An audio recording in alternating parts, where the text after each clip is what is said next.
call the Hammond Redevelopment Commission meeting to order on this Monday, November 2nd, 2015.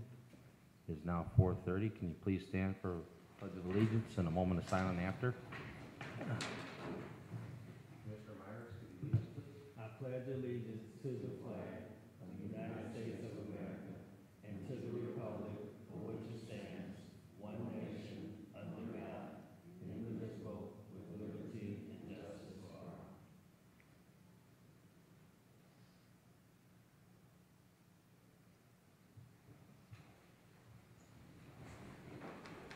Thank you very much. Roll call on the commissioners. Soto Presley, Kaspricki, Here. Navejas, Here. Myricks, Here. Hopperidge. Here, for the record, we have 4 present and 1 absent. Okay, number 3, declaration of conflict of interest. Okay, number 4, communications. Mr. President, go ahead. Go ahead, I didn't know you had one. Mr. President, I'd like to make a motion to, I'm sorry. You. No, I'm ahead of you. Go You're ahead. ahead. I'm sorry. Cynthia. None ahead are of you. received. Okay. You don't have any communications, right? No. Okay. All right, then, no communications then. Number 5, minutes. Now it's on you. Okay. Mr. President, I'd like to make a motion to accept the minutes for the Hammond Redevelopment Commission for October 6, 2015. Second. Okay, we have a motion and a second for the minutes of October 6, 2015. Is there any additions or corrections on these minutes?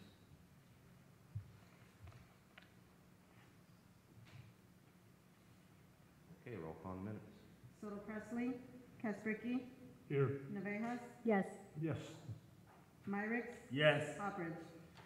Yes, motion passes. 4 yes, 1 absent. It's Monday.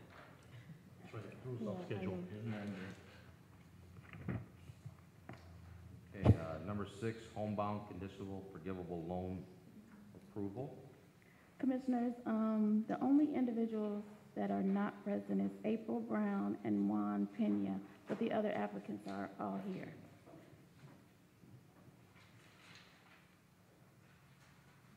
Did you want to take them now or wait a little while? Or?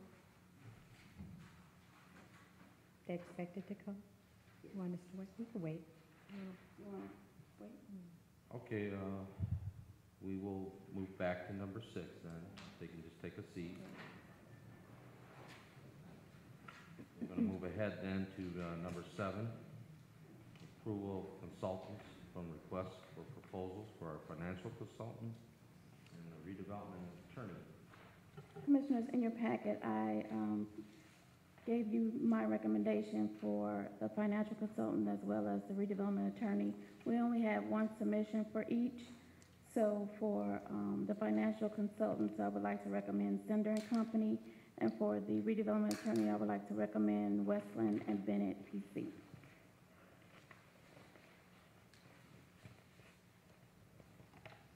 Mr. President, I move that we approve the financial consultant and redevelopment attorney as stated. Second. Okay, we have a motion and a second for financial consultant, which is Sender and Sender Company, and redevelopment attorney, which is Westland and Bennett.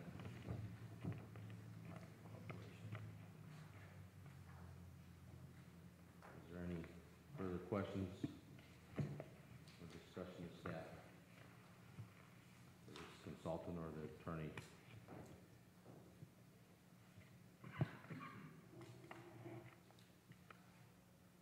Okay, since there is none, roll call please. Soto Presley, Kaspricki, Yes. Navejas, Yes. Myricks, Yes. Hopperidge. Yes, motion passes. 4 yes, 1 absent.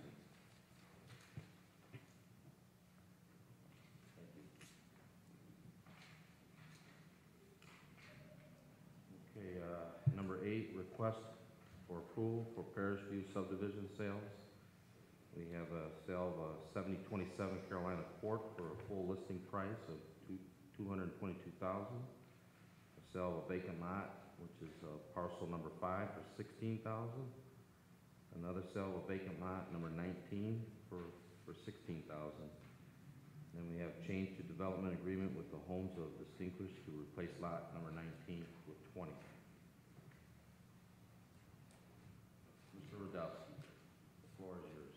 Thank you, Mr. President, Commissioners. As indicated, the 3 properties have been sold. 2 have purchase agreements that have been executed, those being for the 7027 Carolina Court for $222,000 and for 3127, for lot number 5 for $16,000. The one we don't have a purchase agreement, but they fully intend to buy the property, is for lot number 19 in the amount of $16,000. All 3 purchasers are currently members or residents in the city of Hammond. Joseph R. Medwitz and Laura Augustine reside at 6802 New Hampshire Avenue. Yvette Button resides at 3127 170th Street in Hammond, and Walter and Ivy McCarter reside at 3110 173rd Street in the city of Hammond. Obviously, the Medwitz and his fiance have purchased a completed property. Yvette Button has contacted a local bank and is pursuing a construction loan. Her intent is to complete a house on that property as soon as possible. And Walter and Ivy McCarter are purchasing lot number 19, and they are also, well, they're in the process of seeking a contractor other than the one that we're using in the subdivision now. They prefer to use their own. So we're leaving that up to them. Both Ms. Bunton and the McCarters have copies of the covenants that are in force for that subdivision, and their contractors are expected to abide to the covenants that we have. That being said, I will not bring an agreement to you for the change in the development agreement for lot number 20 to replace 19 until I do have a firm commitment with a purchase agreement and a commitment from a lender to loan, or a construction loan and end loan for lot 19. Once I have that in hand, I'll bring before you the change in the development agreement to go forward with lot number 20. So why do they want to change from 19 to 20? We do, because the McCarters, and talking to them, are insistent on buying lot 19, which the commission has already approved for Homes of Distinction to develop another house on. Oh, okay. They picked the house or they picked the lot that we want to develop. Mm-hmm. And I'm not going to turn them down at this stage. No, they can gladly have that, and we'll just pick another lot out of the 10 to work on. Okay, that's the only question I had. I'm looking at it too, there's really not much difference in them at all. Right. They're next to each other, right? Yeah. Mr. Radowski, first of all, congratulations on our first full-price sale. That's always nice. What were the listing prices of the lots? From historically, I think we started out between $20,000 and $25,000, and about 5 or 6 years ago, due to the lack of sales, the commission, somebody made the decision to lower the price of the lots all to $16,000 across the board. So ultimately, we're getting asking price on those too? Yes. Oh, that's nice. Hey Dennis, is there a timetable, like, do they have like 2 to 3 years to build? There was a timetable. I think it was 3 years to build. Usually, especially if they're getting a loan, a lender typically doesn't want to go beyond 3 years on vacant land. They want some development. But these two people, these two parties that are buying the vacant properties, their intent is to start building as soon as possible. That's good to hear. Mr. President, Commissioners, unless there's no other questions, I move we approve the request for Parish View subdivision sales. Second. Oh, go ahead, you That's got fine. it. Not subject to anything. Okay, we have a motion and a second for the Parish View, sale of 7027 Carolina Court for the full amount of $222, and the two lots, lot number 5 and lot number 19. And that is in the sum of $16,000 for those lots. If there's no further questions, roll call, please. Soto Presley, Casricky, Yes. Navejas, Yes. Myrick, Yes. Hopper. Yes. Motion passes, 4 yes, 1 absent. Thank you very much. Thank you, sir. Include the development agreement change as well from 19 to 20. Well, he said he had to do something with that. Right, we never got I don't want to do that No. That's why I got it. Wake up, wake up. No problem. So you'll be seeing us in the near future on that, Dennis. We've got 2 more packets out for potential sales. You might see me more frequently than we want to. Not a That's problem. always a pleasure. What are you talking about? Okay, I'm gonna go back to 6 and look in there. well, I'm gonna move back to number 6, homebound conditional forgivable loan approval. So if the applicants that did make it tonight, if they can come forward. And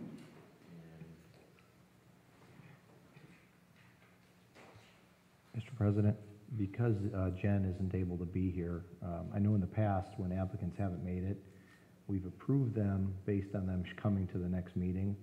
I'm hoping we could do that so that just in case there's a closing that might be, not be able to go forward without it. Right. Yeah, I was gonna suggest it, but you did it so eloquently. Okay, sorry. Let's go with that. Okay, I'm sorry, again, who's not here? Number 2 and number 6 are not here. April and Juan Penna? Okay. Okay, well, let's just start with the gentleman, Ricardo Sereno, is that how you pronounce your name? Yes.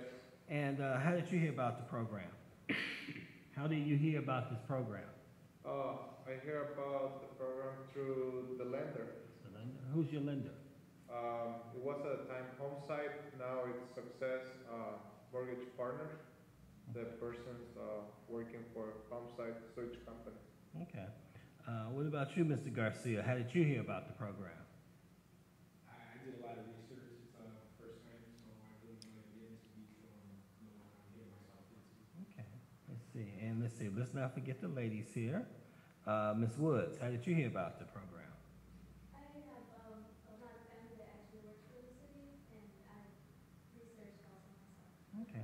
And then last but not least, Ms. Hernandez, how did you hear about the program? Through my realtor, Christine Hall. Okay, I know her. I'm a realtor, so, you know. Okay. I have no other questions. Anyone else? Okay, with that being said, Mr. President, I request that we approve the homebound conditional forgivable loan approval for the applicants who's here, also for the 2 that's missing, Ms. April Brown and Mr. Juan Penner, and that they would come to our next meeting.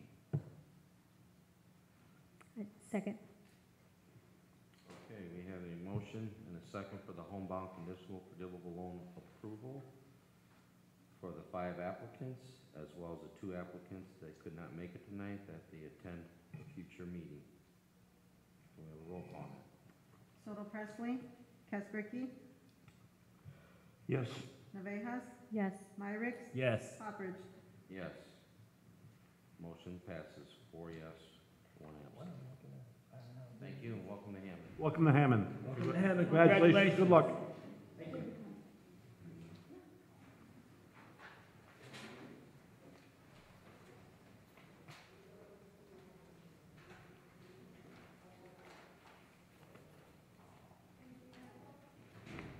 Okay, number 9, reports, Mr. Phil Talon, would you like to share anything tonight?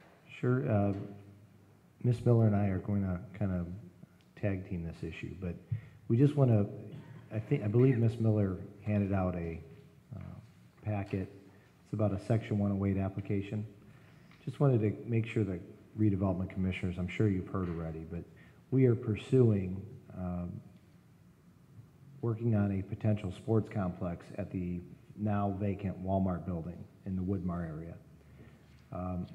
The building is for sale. We do not have an agreement with Walmart as of yet. We're in negotiations with them. We've already ordered appraisals, so we have an approximate idea of what the property is worth. But as part of this process, one of the reasons that we're pursuing it is because we have the opportunity of the Section 108 loan. And a Section 108 loan basically lets you borrow money now from HUD and pay it off with future allotments of the money. So as of right now, every time a budget comes in front of you every year, you'll see a Section 108 repayment loan on that budget. That's because approximately 12 years ago, Mayor Delo borrowed the money to do some things in downtown Hammond as well as West Point Industrial Park. However, we're about to pay off the loan. There's only 2 payments left. And HUD is very proactive about working with communities to reborrow the funds because they know that to take on some of the larger projects that we have these days, there's not a lot of funding out there outside of, say, a TIF, allocation area or something along those lines. So they're actually encouraging us to look at using the program. The application is one of the first steps we have to do. There's a couple. Obviously, we have to negotiate for the property. It's very important. 2, we're working on proposals for a feasibility study and also what we considered a market impact study or financial feasibility study. At our November 17th meeting, we will be coming to the commission asking for your approval to sign off on one of the proposals that we're receiving. So you will see that November 17th. That study will really look at our market, see what types of uses are missing in this area so that we can be most successful and make sure that if we do build a new complex that it will be in the black and we won't have to subsidize it. So that study is a very important part of the process. But one of the other more important parts is the Section 108 application, which has to be put on our website, which already has.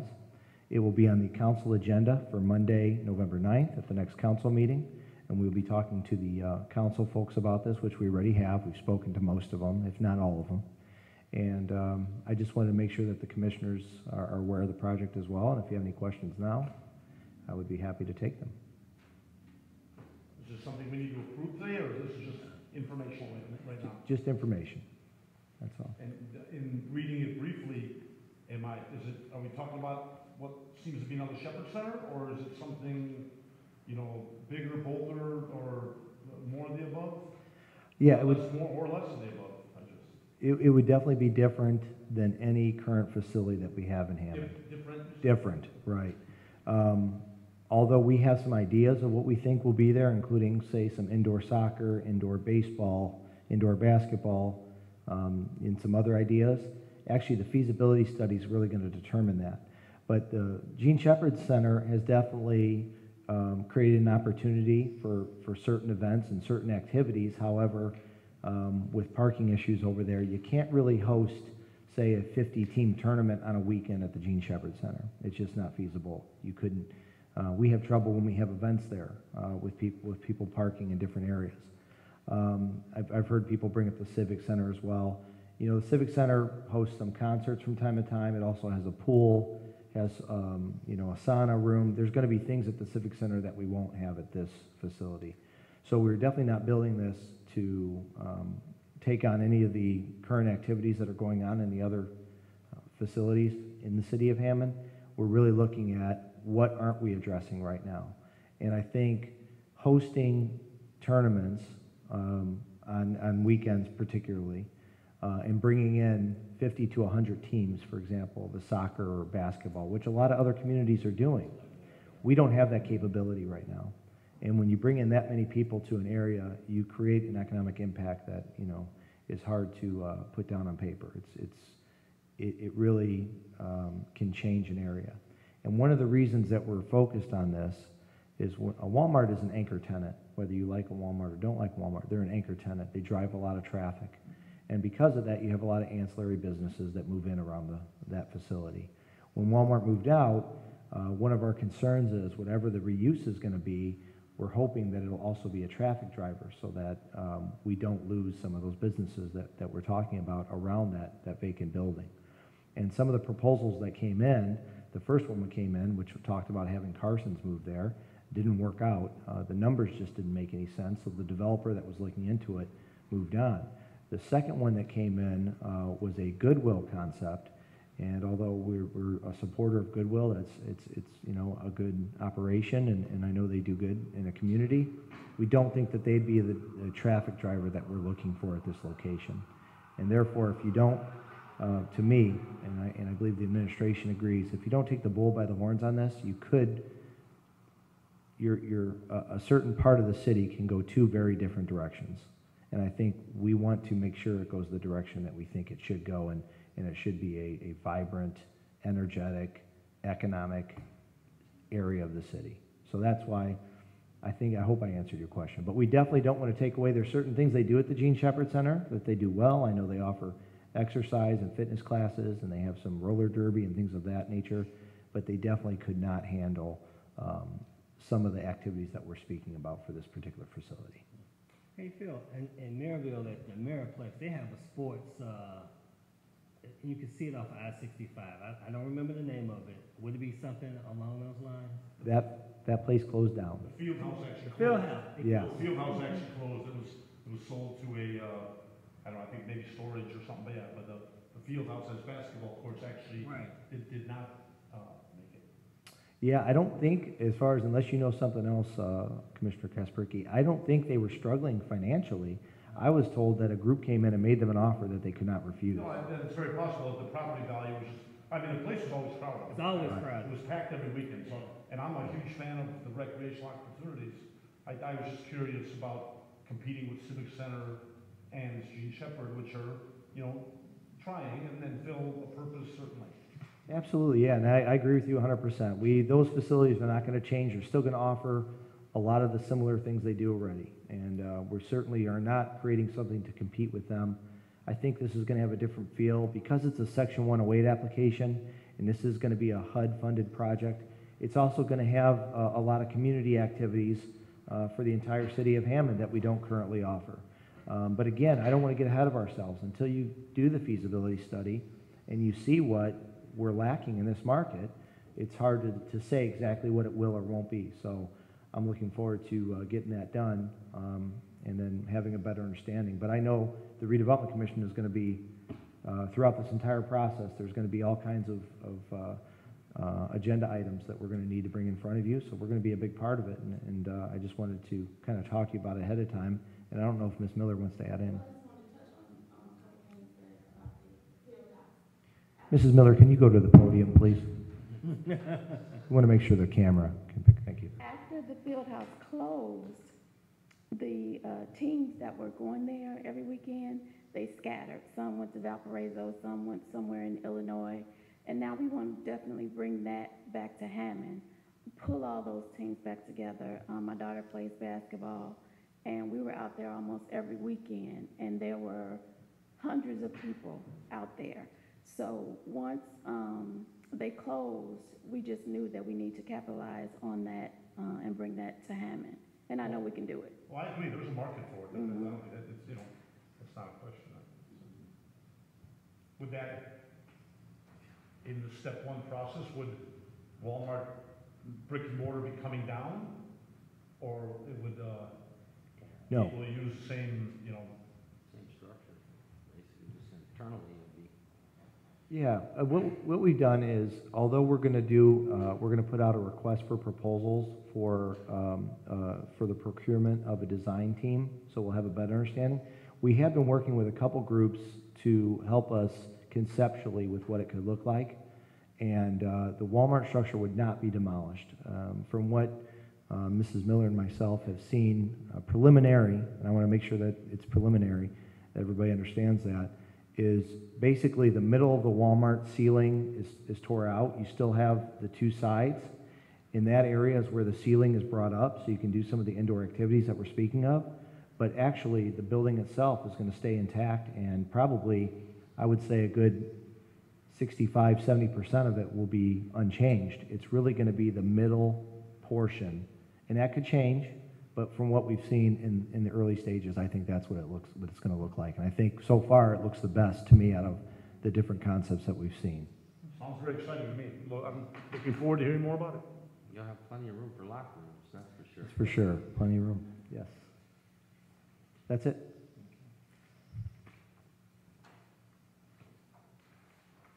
Ms. Miller, is there any more you'd like to add or something else besides? The only thing I wanted to thank Phil and Mr. John Besmar. They did a wonderful job at the annual volunteer award ceremony. For those who were able to make it, it was really, really nice. Even though there was a power outage, they still made it fun. So I just want to thank him again for that. Thank you. Also, I'm working on the MLK celebration that's going to take place January the 18th, 6:45 a.m. We'll leave here from City Hall and go walk over to the Civic Center for the celebration. The theme this year is Living the Dream. We're also working on the annual Black History program that's going to take place on February the 4th. The theme for that is Family Matters. We're going to be honoring 8 African-American couples that have been married over 50 years. We have a couple that has been married about 67 or 68 years. So we're going to be honoring them on the first floor in February. And that's all that I have. Sounds good. It's very impressive.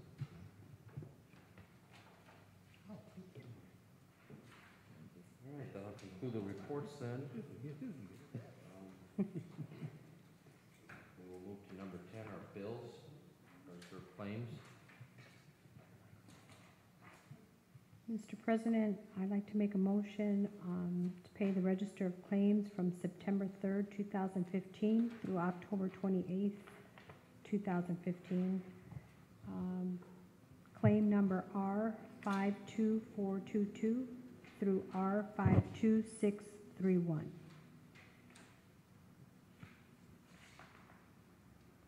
I second. Okay, thank you. We have a motion and a second for the register of claims for September 3rd, 2015 through October 28th, 2015 for tonight's redevelopment commission meeting, which is November 2nd, 2015. Claims R52422 through R52631.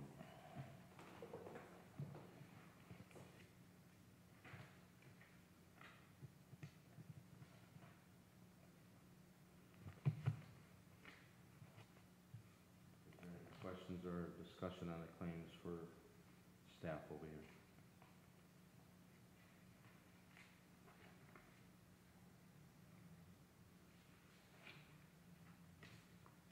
They all seem to be in order, so can we have a roll call in, please? Soto Presley, Casbricki, Yes. Navejas, Yes. Myrick, Yes. Hopperidge. Yes, motion passes. 4 yes, 1 absent.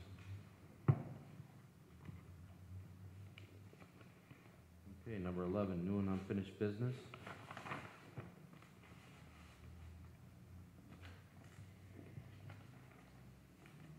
Okay, number 12, public comment. It is now open. If anybody would like to come forward, you can speak for 3 minutes.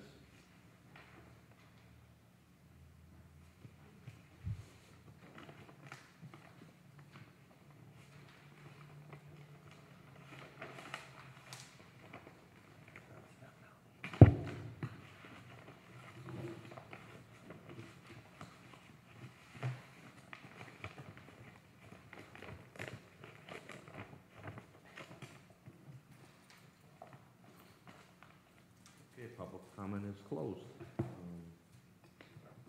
Number 13. Mr. President, I make a motion to adjourn. Second. I have a motion and a second. Can you all signify by saying aye? Aye. Meeting adjourned.